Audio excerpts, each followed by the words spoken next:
Greetings, dear precious spirit soul that you are.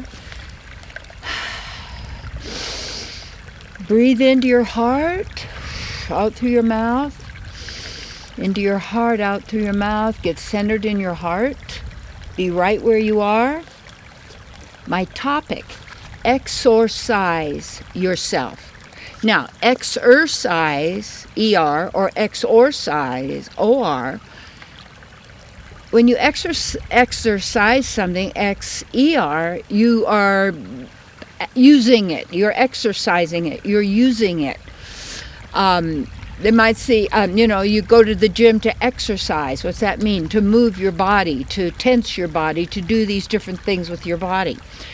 Well, to exorcise would be to exorcise a demon or possession by someone or something.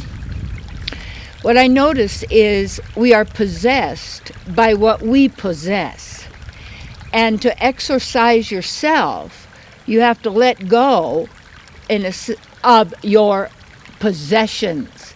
That means what you believe you own, because whatever you believe you own owns you.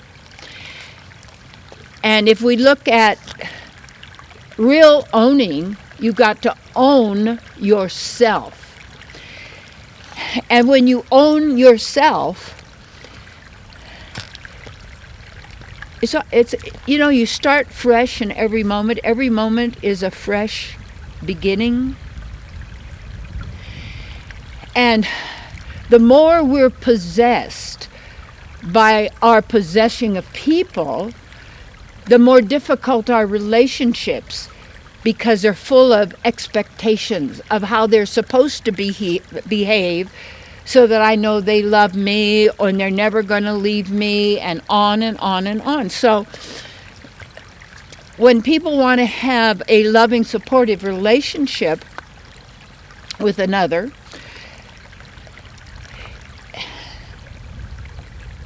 what we would want to be looking for is to have a relationship first with ourselves.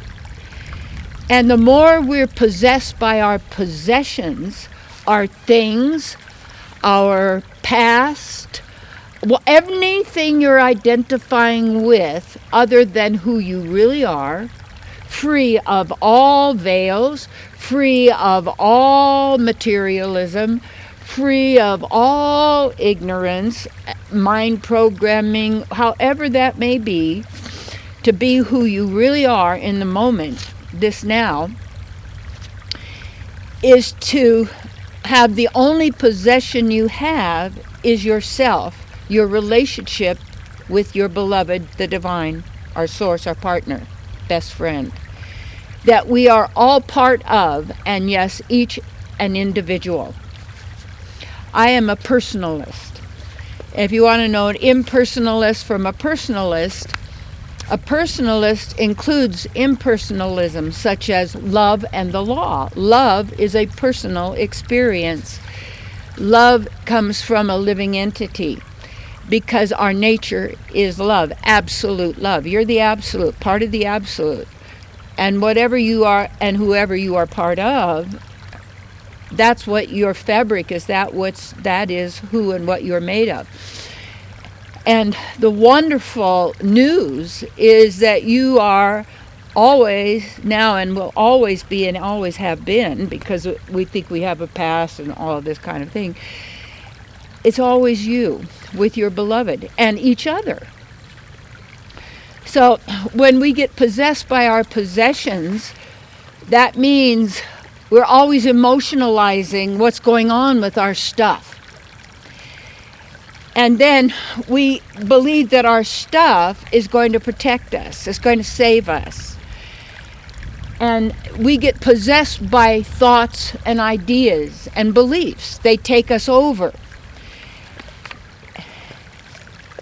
And if we look at our real possession being ourselves, every other possession is not our possession, because each and every being possesses themselves. We do not possess each other. And yet, in another sense, because we are all part of each other, or we're all part of the divine, and therefore, in some way, each other, as living entities, real divine beings, creator. I call you creator gods. I'm not going to say you're the big deal God. I never said that. Never. People say, well, you can't say you're a God. Well, no. There would be many gods in that. Because whatever your word God means, that's a word. It's a spelling. It's a word. It's a sound. There's a definition. Would be your source. There are no words, but you know what I mean. And if you don't, then you need to get to know yourself and your partnership and who you are. And one of the ways is through knowledge, through information that you can receive from great books, from teachers, and whatever you're called to really learn about yourself and be who you really are. And that's your only job.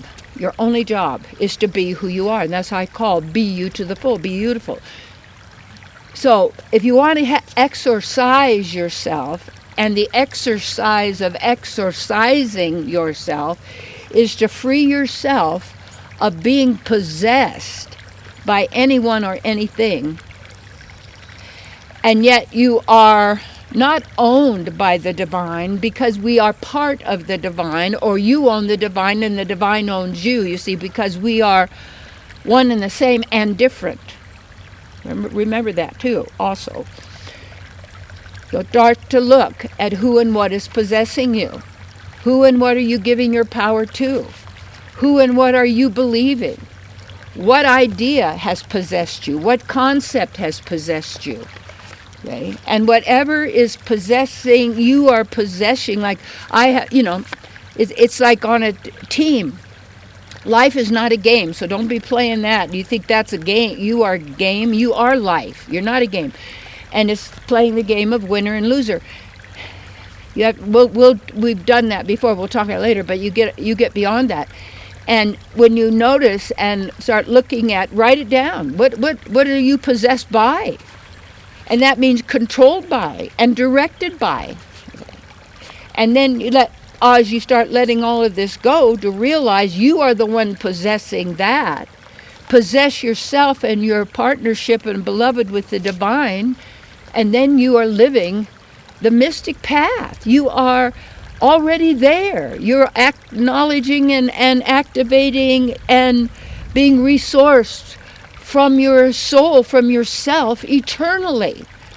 All right, so exorcise yourself and experience the freedom that you always have, and you claim it now.